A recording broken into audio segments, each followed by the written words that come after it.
Yeah, start off, our prayers and thoughts are definitely with the University of Virginia football program and the university as a whole for the situation that happened there a few days ago. Obviously very tragic.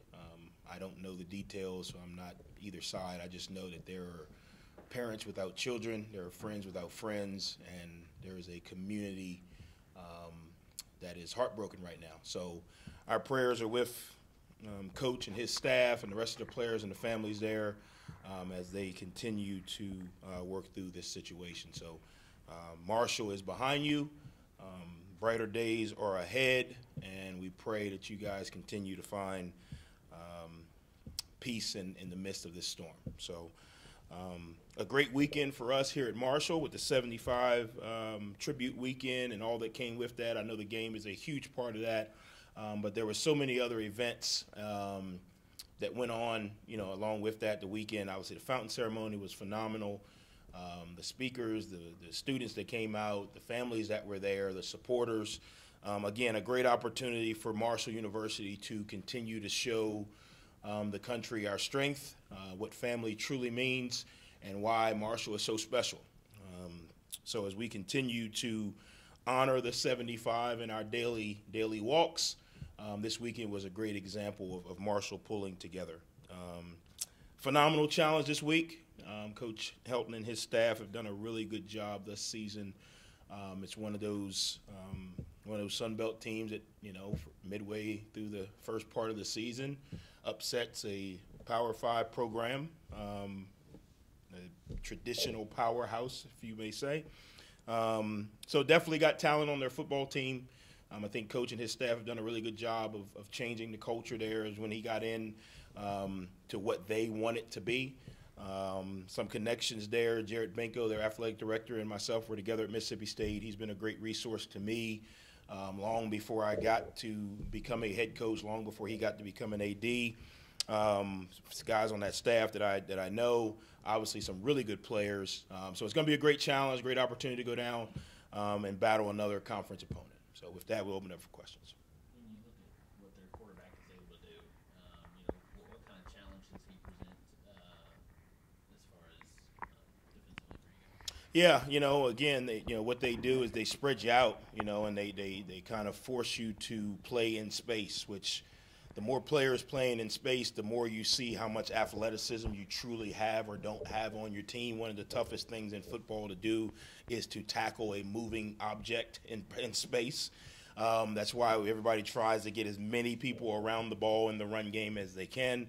But their pass game is really efficient. The quarterback does a really good job of getting the ball out quick, so it kind of negates the strength of your D-line and your pass rush.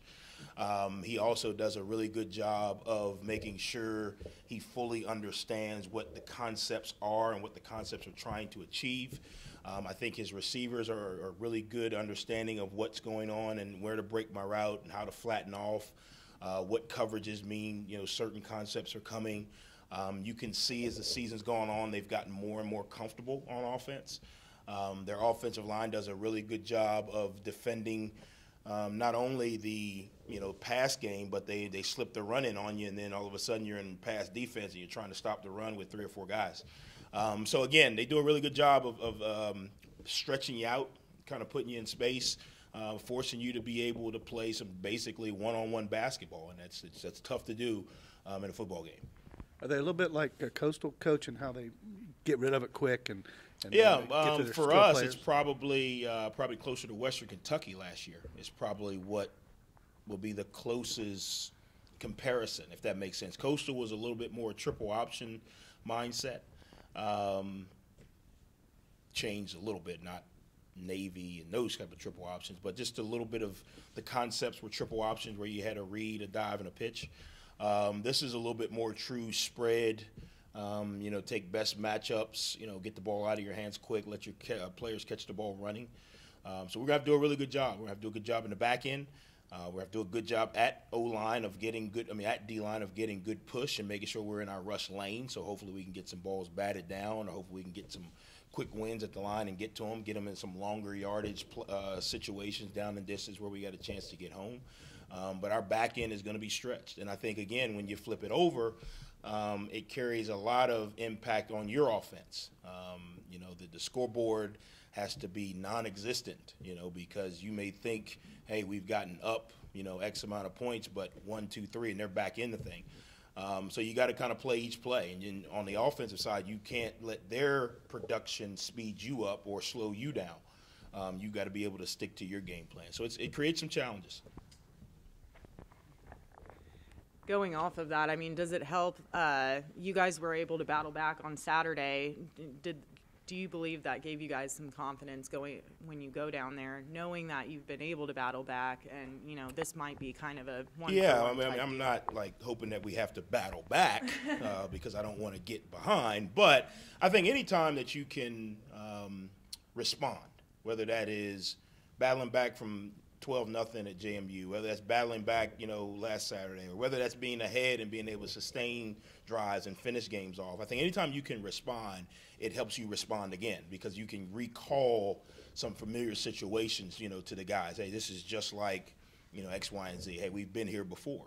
I think the key is finding out ways to start fast and not have to get in situations where responding to something that someone else has done is the cause. I mean, we should be responding because, hey, the offense went out and put a really good drive, put points on the board. Defense wants to respond to that. Special teams wants to respond to that. So hopefully that's the plan. But obviously having any type of experience in adversity and responding will definitely help. Coach, we were talking to Micah earlier. Your back end guys, your whole defense has been really good this year. They kind of take it as a challenge to play a game like this because there are going to be opportunities for them to make a lot of plays. Yeah, I think right now our defense is playing with a lot of confidence, and I think that's the entire defense. And we talked in the summer, there's confidence and there's real confidence. Confidence is just jumping up and saying, yeah, woo, look at me, I'm the best in the country. Real confidence is putting in the work, putting in the preparation, doing the things to build the confidence in yourself so that when you're tested, you know you're battle proven. You know you're prepared. You know you've done the things that you need to do to be in that situation. Our defense has created some real confidence, not only by the way they've played on Saturdays, but if you come to practice, those guys practice with the right mentality. Those guys are meeting extra. Those guys are quizzing each other, you know, when they're walking back and forth between classes. They've got group chats where they're texting, you know, film from clips of games that they're seeing and talking about the different coverages and adjustments. The coaches are doing more you know, kind of homework assignments. You know, here's 10 cut-ups from the game. You know, fill them out and text me back the answers. You know, what's your alignment? What's your call? What's your adjustment? So they've built some real confidence. You know, right now those guys practice to a standard. You know, like if you watch them practice, they're coaching each other. If guys ain't tagging off, they're on each other. If guys ain't running to the ball, if guys ain't communicating the call, and when you get to that point, you're building real confidence because we tell them on the field, I'm not out there. I can't make everybody communicate. I can yell from the sideline, but on Saturday I sound just like the 24,000 people that's behind me. You know what I mean? So you guys have got to be the voice, and it can't start on Saturday. But that's what they've done, and I think Micah is obviously a beneficiary of that confidence, and he's done the work himself. Coach, you mentioned after the game on Saturday that you guys kind of have a countdown, like the 17 days to take every day, you know, and make the most of it. 15 now. 15 days. And this is your last road game. So how much is that going into your preparation too? Like, are you guys having conversations like, hey, this is our last road trip? Like, no, it's not about being the last road trip or the last game. We're just talking about 15 days. I asked him yesterday, at the end of practice, I said, if you knew you only had 15 days at something, what's really important? Is playing video games at night really important? Is hanging out with, you know, whoever down at the pizza place really important? Is sitting up until 2 in the morning laughing and joking on your phone, is that really important? Or is studying a little bit more so that you can maximize these 15 days really important? Is, you know, doing your homework tonight so you can get to bed on time, is that really important? What's really important? Invest in what's really important, because if you know this is your last 15 days, live without regret. Don't look back. And I told them, I every Thanksgiving, like everybody from my hometown calls me and says, hey, you want to play in the Turkey Bowl? No. It's 30 and 40-year-old guys running around a high school field with cleats on. We tackle each other. Somebody sprains an ankle. They're out of work for it. No. So I told them, don't wait until you get the call to your local town turkey bowl to realize that you're not playing football anymore. I said, some of you guys are not going to play after these 15 days, ever. I said, and I hope all of you get that opportunity. I said, the reality of it is you're not. So I said, let's maximize these 15 days and get everything you can out of them, from practice to meetings, from treatment to the weight room to going to sleep to doing everything you can to live without regret. And if we can do that, then Saturday's game just becomes another day that we maximize the opportunity. I think a lot of coaches and teams wait until senior day to really say, man, it's over. Well, if you live every day like you're not going to get another one, you'll never regret a day of life. And that's kind of how I try to live, and that's how I try to get these guys to understand. It's different at 18 to 22, right? You think, I'm going to live forever. I got plenty of time. Well, before you know it, it's going to be over. And I think, we've had guys come back. Last week was a really good example. We've had former players come back, and, they miss it. And it's natural. So I'm just trying to get these guys to understand, let's not wait until senior day or till the clock strikes zero to realize, man, I could have went harder in practice. You know what, that practice wasn't really that hard. And period 3, when I jogged through the line, I could have ran harder. Let's maximize those today. Hopefully, we'll get a little bit farther each day as we get closer to the end, and we can look back and say, you know what, I got no regrets. I miss it, yes I do, and I wish I could play another 100 years, but I got no regrets because I thought about everything that I could do every day for the last month, if that makes sense. Coach, offensively, I guess your goal would be to have a few of those 80-yard drives, right, and keep them off the field. How good is it that Cam is starting to kind of come into his own a little bit at this particular point in the season? You know what? What's really impressive to me about Cam, and we started this thing way back, and obviously he's grown and he's regressed, and he's still going to get better. He's not having to do anything special. And, that's the tough part when quarterbacks start to really mature and really develop. They realize they don't have to do anything special. He's done some really good things, but it's been nothing special. He hadn't had to jump over 7 people. He hadn't had to break 5 tackles and go 40 yards. He hadn't had to circle the field and, swivel out of one and throw one. He hadn't had to do that. He just had to do his job. And I think that's helped alleviate some of the pressure. No, I don't have to, throw for 450 yards and 6 touchdowns and no interception. No, I got to hand it off when I'm supposed to hand it off. I got to make good decisions. I got to do a really good job of managing the tempo and the flow of the game. I got to communicate to the coaches when I see something that I like or don't like. And then I got to take care of the ball. And if we can continue to do that, the other pieces around Cam will allow Cam to continue to progress. And I think that's what's helped. You look at those drives. If he didn't have Fancher on his back, you wouldn't know who he was. You would just think, oh, he's the quarterback. He's doing a good job. He's not doing anything special. But then when you look at the stat sheet, or you look at the game and you really break it down, you're like, well, that's a good decision there. That's a really good read there. That's a really good throw there. So those are the things that, I'm really impressed about what he's been able to do these last couple of weeks. And I think he's going to continue to get better if he can just do his job. I think when you start trying to press, which we all did earlier in the season because we were trying to press and trying to make something happen, I think when you just do your job, the flow of the game and the talent we have will take care of itself. And what kind of helps with that flow is the chemistry that those guys have, right? Like it kind of seems like the offensive side of the ball has really good chemistry right now.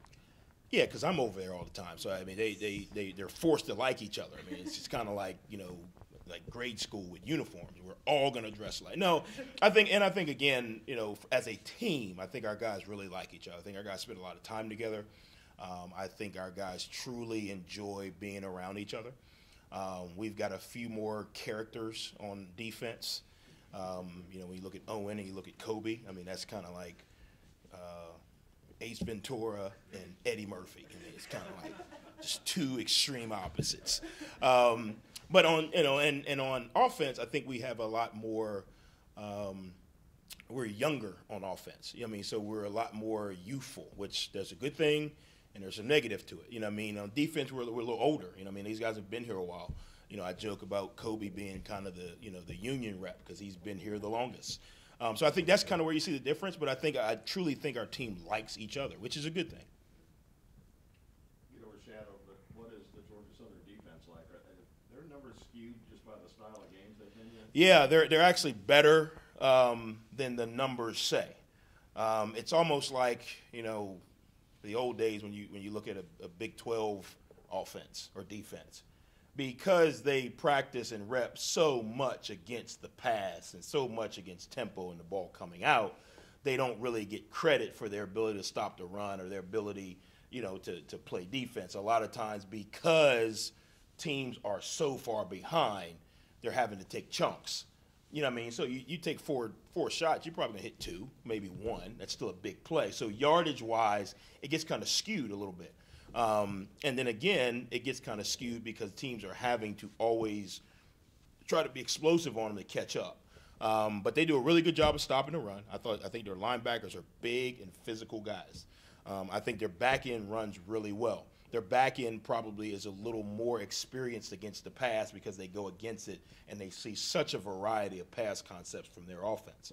And then their D-line, I think, is probably, to me, they're one of the more girthier D-lines that we've played when you look at the size and weights of them. So it's going to be a challenge for our guys. Because, again, they do a good job of stopping the run, with their linebackers, their size and their length, which is going to cause some issues. And then the girth and size that they have, they're not the 6'5", 280-pound version. They're more of the 6'2", 6'1", 324, 305 version that makes it hard to move people. And if you're going to run the ball, somebody's got to move somebody somewhere. So that's going to be a challenge for our guys up front. How was Kalen? I know he was banged up a little bit, in and out of different portions of that game. Is he feeling okay? Yeah, Kalen's like Jim Brown, okay? So I want you guys to fully understand this, okay? He's like Jim Brown. Like, he gets hit and he gets up limping and his back hurts. And then he looks over at me and he winks. And he comes back and he goes for 80. He's like Jim Brown. So don't fall. It took me about 8 weeks to realize it. I was like, man, this guy, is he okay?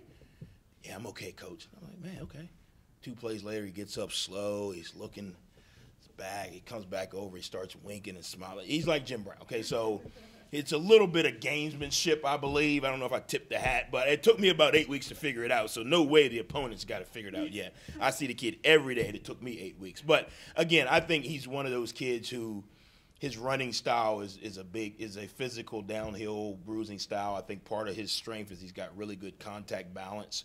So I think sometimes he takes some hits to get him back on balance. I know that sounds weird, but sometimes when you're leaning, it takes you a hit to get you back on balance, and I think some of that is. But he's mastered the Jim Brown, play skunk and act like you're about to die and then rip off a 40-yard run. So don't be confused. When you see him start to limp, you're like, okay, here comes the big one. You should know it's coming. Yeah. Good? Well, again, I appreciate you guys. Hopefully you all guys are making the trip. Again, I think this is another, to me, one of college football's historical venues, going down to Statesboro and what they've been able to do at Georgia Southern for a long time. So I think, again, it just continues to show the Sun Belt what these regional rivalries are going to continue to do, not only for our fans, but all the fans here in the Sun Belt. So looking forward to going down to Statesboro and playing a really good game against a really good opponent. Okay? Thanks, guys. Go Herd.